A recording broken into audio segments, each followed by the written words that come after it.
Welcome back to another video. This video is going to be a recipe video.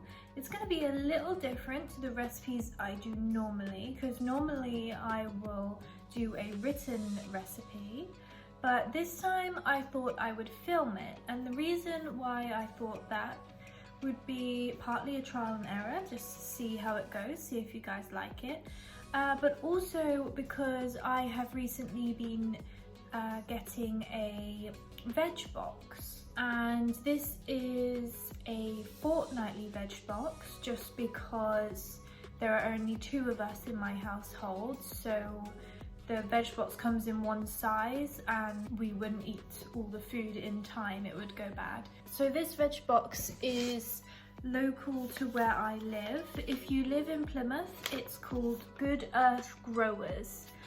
So they are a local farm in St. Mellion, I believe. Other Veg Box companies might do different sizes, so if you are interested in that, definitely do your research, look at what's available around you, try and go for the local farms if you can. Things that are grown locally are beneficial for you and your health, as well as things that are grown seasonally. Well, that's a couple of reasons why I get a Veg Box, because the bacteria in the environment directly surrounding you is what your body is used to. So it's very beneficial for your health, including your immune system, if you consume the foods that already have that bacteria. And eating foods that come a long way are very exotic and very tasty, and of course I still include some of those foods in my diet, but they do contain different bacteria from that area, and it's not good or bad, but it's what your body is used to. And then secondly, eating seasonally, our bodies have evolved to eat the types of foods that grow seasonally. Trying to eat seasonally not only is good for your health, but it's also good for the environment and good for the companies that are growing your food, because we don't have to put all this extra effort into trying to grow something that needs maybe a lot of heat to grow when we're trying to grow it during winter, as that's going to use a lot of extra energy. It's going to push the prices up on those foods overall, not to mention the environmental impact of running things like greenhouses. Another benefit for eating a locally grown Veg Box is that it supports local economy. So the people that are growing your food are people that live down the road from you. You're giving your money to them rather than giving it to somebody that you don't even know. So with all that said, I'm going to have a look in this Veg Box. It just arrived and it's almost lunchtime, so I'm going to cook something for lunch using what's arrived in the Veg Box. As one thing that people do struggle with having a seasonal diet or a Veg Box where you can't pick what you want, they struggle with knowing that they're going to be able to make a meal with these things, that they're going to like the foods that arrive. So I just want to sort of take you along with me and show you my process of having a look to see what there is, see what I already have stored in my cupboard to help me then create a meal. It might not be anything special, I don't know what it's going to be yet until I have a look. I'm hoping it's going to be a nice filling meal, abundant in vegetables, and maybe other things that I already have stored in my cupboard from either the zero waste shop or the supermarket. So for your knowledge, this Veg Box costs £16.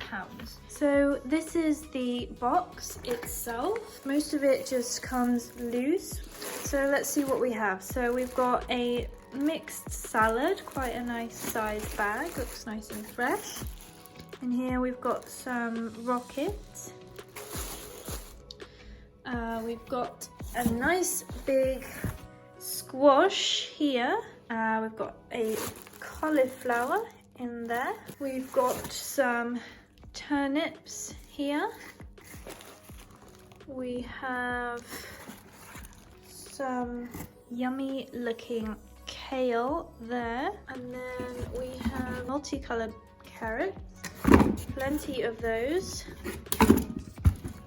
an onion, and some potatoes. So these are the items that I have chosen for my lunch today. So with the cauliflower, I plan on doing like a bang bang cauliflower type thing. I don't know if you have had that from Wagamama's, but it's basically like chopped up cauliflower with kind of some hot spices, I think, on it. And then I've got the kale, and I've been having kale recently chopped up and fried with some onion. And then I've chosen 3 potatoes just to do some potato wedges to make the meal a bit more filling, as I do try and have my largest meal at the middle of the day. So probably all of this will make at least 2 portions, if not more, and that is something I usually do. If I'm gonna cut this, I will use all of it, and whatever is left over I will either give to my partner when he is at home, or I will put it in the fridge in Tupperware and eat it the next day, so it saves time cooking the next day.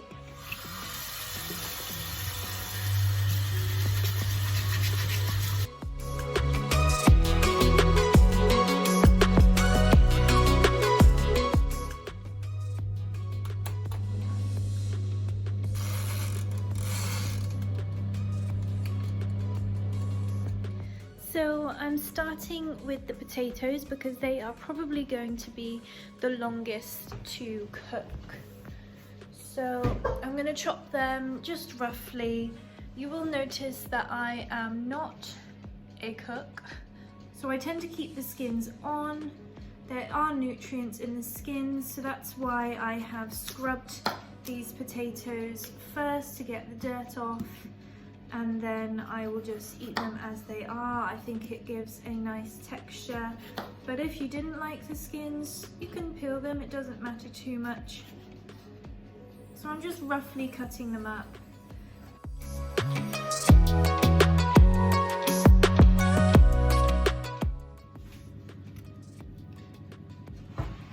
So I'm just going to put them all on a tray and cover with some olive oil and whatever spices or herbs I can find in the cupboard.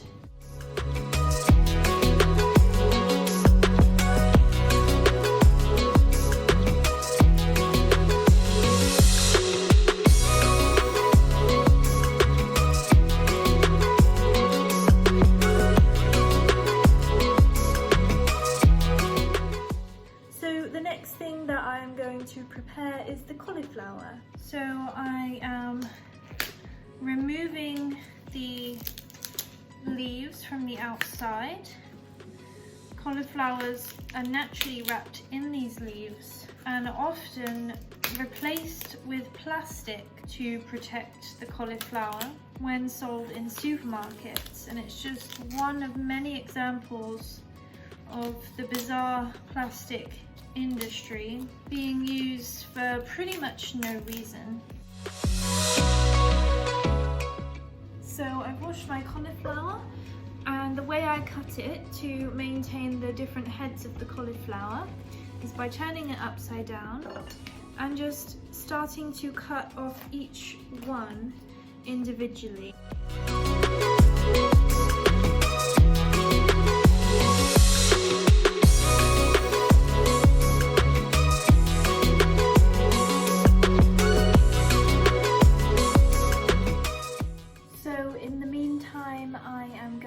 To chop the onion for the onion and kale, and I'm also going to wash the kale and chop that up as well. So I've put the onions in the pan. I've added a little bit of olive oil to get it started, but then after that I will saute them in just water.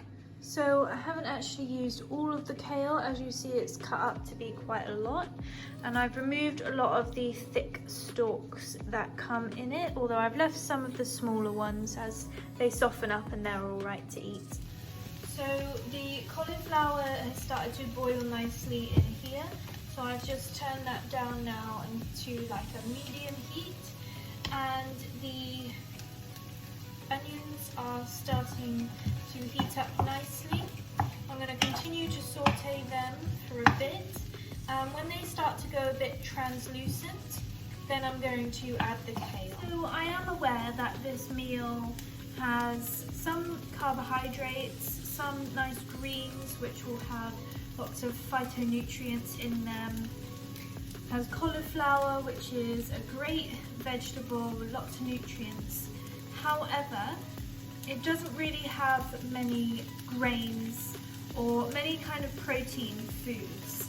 And that's absolutely fine as long as I get those foods elsewhere in my diet.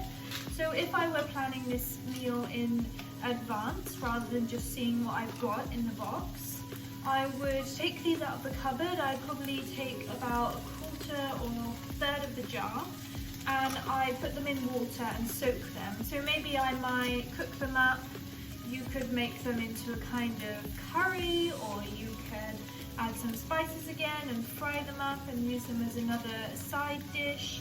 But lucky for me, the good thing about nutrition is that nutrition should be balanced overall. So one meal might be less in carbohydrates and another meal might be higher in carbohydrates but less in protein. So as long as you get that balance overall through the end of the day, or even through the end of the week, because there are some foods that we only have once a week even. That's the important bit of getting that overall balance. And what you eat meal to meal is slightly less important. So I'm going to add the kale. Now this is great if you are using fresh garlic, and if you are, I recommend putting the garlic in first by itself on a low heat and starting to cook the garlic first. This can give the garlic really nice flavour without burning it, and it's very easily burnt if you cook it on a high heat with the rest of the food. At this point as well, I'm going to add some garlic where I would have used fresh. So the timer did just go on the potatoes, but I tested them with a fork, just putting a fork in, and they are still a little bit firm, although they have crisped up nicely on the outside. So I've just put them in for an extra 10 minutes. So that would be 40 minutes total. So I've finished cooking the kale and the onion. I've removed it from the pan. As you can see, it's nicely wilted down. And then I have drained the cauliflower and I've placed it in the pan. I haven't washed the pan because on the coating of the pan is still some of the onions, the garlic, and the oil, and it can just add to the flavour of this. I've added some mild chili powder and a little bit more garlic. Yes, I'm using a lot of garlic in this meal, and also some ground black pepper as well. And I'm just going to let that heat nicely, coat the outside of the cauliflower, and just start to crisp the outside. So it started to crisp up on the outside and a few pieces have broken up. Here are the potatoes, which have gone nice and crispy on the outside, and they're lovely and fluffy on the inside. So I will add them to the meal and then show you. So one final thing I want to do is make a little cashew cream sauce just to dip the potatoes in. So I get my cashews from the zero waste shop, so I take my jar and fill it up. So I'm just going to put the cashews in the pot. Only need a bit. To fill the bottom of the pot, like so. You can obviously make more and put it in the fridge if you like to. I'm then going to top it with some milk, about half the amount of the cashews, but you could also use water. And then I'm going to add 1 tablespoon of nutritional yeast to give it a cheesy flavour.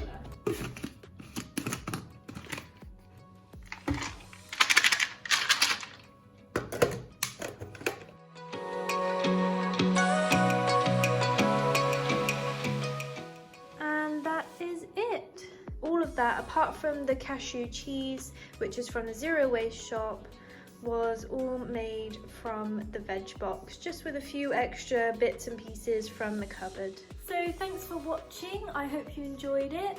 I will write down all the ingredients that I have used in the description box, and I'll try and quantify exactly how much I've used so that you are able to recreate that recipe.